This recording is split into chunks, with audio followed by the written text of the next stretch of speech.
What's up, Taiwan? Good evening. I'm Liao with 10 minutes of news from here in Taiwan and around the world. 2 Chinese military drones flew into Taiwan's Air Defense Identification Zone, or ADIZ, on Monday. Now, that's the word from Taiwan's Defense Ministry. One of the drones crossed the median line of the Taiwan Strait, an unofficial border between Taiwan and China. This was a reconnaissance drone that can be used to assist a guided missile attack. It was the first time for this type of drone to cross the median line. Taiwan has seen a rise in Chinese drone sorties in the past few weeks. Earlier this month, the military shot down an intruding civilian Chinese drone over Taiwan's Jinmen Islands, a short distance off the southern coast of China. China claims Taiwan as part of its territory and has threatened to use force to bring about unification, even though Taiwan has never been ruled by the government in Beijing. Lawmakers are demanding answers from the Transport Ministry after disruptions to rail travel over the Mid-Autumn Festival holiday weekend saw some 70,000 passengers experience delays. And as Rick Liao reports, it's not the only crisis facing the Taiwan Railways Administration. Chaos on the railway network during one of Taiwan's busiest weekends for travel, the 3-day Mid-Autumn Festival holiday.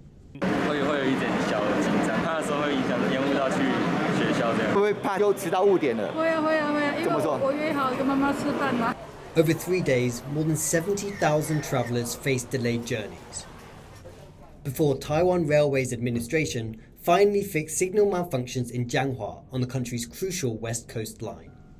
这个长达在6-7公里的一个距离需要逐步来去做一个审查。好，那在这边还是要跟这个民众说声抱歉。那现在这个状况，我们知道问题在这里，那我们就是来去知道。 It's the latest crisis to hit government-run Taiwan Railways, already under fire over its safety record. Last April, a derailment on the east coast killed 50 people in Taiwan's biggest rail disaster in decades. It's also facing ongoing strikes by railway workers, unhappy with pay, benefits and staffing as the government agency transitions to a state-owned company. 我在很少的人的情况底下，我有非常多专业的项目必须要用外包的方式去处理。这代表着我们铁路相关的技术是没有办法掌握的，要留住我们台铁的员工，然后运工机电的人才都要留下来，并且做好技术的传承。 As lawmakers call on the Minister of Transport to answer for this latest mishap in the legislature, it is everyday commuters regularly facing disruption and safety concerns that are desperate for Taiwan Railways to get back on track. Patrick Chen and Rick Liao for TaiwanPlus. Taiwan says meetings between the country's former vice president and the Pope at the Vatican demonstrate that relations between the 2 diplomatic allies remain close. Taiwan's former vice president Chen Jianren had 3 brief encounters with Pope Francis during a formal 9-day visit that ended Sunday. The Vatican is Taiwan's only official European ally. Chen's trip was mainly to attend former Pope John Paul I's beatification ceremony. He also met the pontiff when he honored Chen as a member of a Vatican Science Academy. 台湾跟梵蒂冈的邦谊永固，而且在从事很多人道救援的工作。那这一次我们在庆祝台湾关系建立的80周年，我们能够跟教廷相关的单位，还有跟国际的人道救援的单位一起合作，这就证明了台湾可以帮忙，而且台湾正在帮忙。 The death of Queen Elizabeth II has put a spotlight on a southern Taiwan art museum hosting an exhibit of British portraits. And as John Van Trieste reports, the late Queen's portrait has become the star attraction.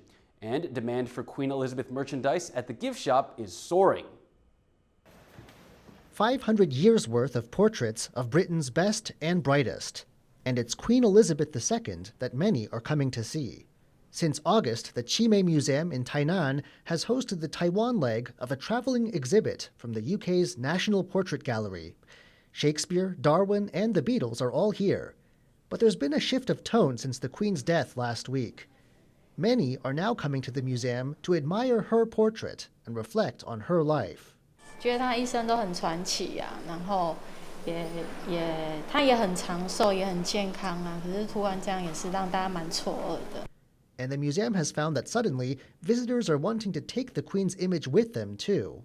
其实它的数量是倍增的。目前馆方的话正与英国肖像艺廊就是追加印制中。even here, nearly 10,000 kilometers from London, people are feeling the end of an era. James Rayner and John Van Trieste for TaiwanPlus. The recently concluded Mid-Autumn Festival is a time for families to get together. But for some people who are single, the day has another significance. It's also the birthday of the Taoist matchmaking god. Reporter Yu Jinghuang went to the Taipei Xiahai City God Temple over the weekend to witness a birthday party like no other.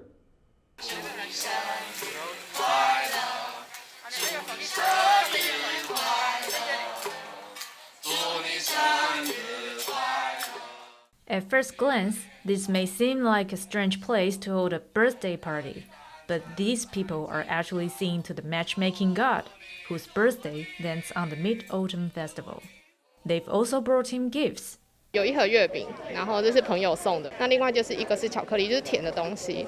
然后再来就是我喜欢吃的，就是软糖，也是甜甜的东西。 Another thing that's unusual about this birthday party is that all of the guests are hoping to walk away with a gift of their own. 好，我的比较肤浅一点，因为我是天秤座，就是比较外在，希望是那种眼睛漂亮的，然后有内涵的男生。 If you're single and looking for a partner, this is what you have to do. First, at the entrance, you need to pick up these 4 things. Coins made of lead, which will lead you to the right person. A red thread which ties 2 lovers together. Candy, symbolizing the sweetness of love. And paper money, you give that to the gods to thank them. So what do you do with the other items? You'll swirl the coins and red thread in the smoke of the incense, and then bring them home with you. And as for the candy, you eat it. But first, you need to pray to the gods. You begin with the supreme deity and the city god before moving on to the matchmaker. Have a look at the people behind me. They are praying to the matchmaking god, and you can see they are taking their time. Because the more specific you are about what you want, the more likely it is that the matchmaking god will find you the right person. Now, if you do find the person of your dreams, you'll need to come back to the temple with a gift. 答谢是没有限制，心意到就好了。每天都有饼哎，每天都有人拿来嘞。我们有1年，大概15年前，算到9000多，我们就不算了。The temple usually rolls out a 9-tier cake for the matchmaking god's birthday. But this year, because of a surge in COVID cases, they are handing out individual cakes instead. And they're shaped like golden turtles, which are a symbol for rich husbands.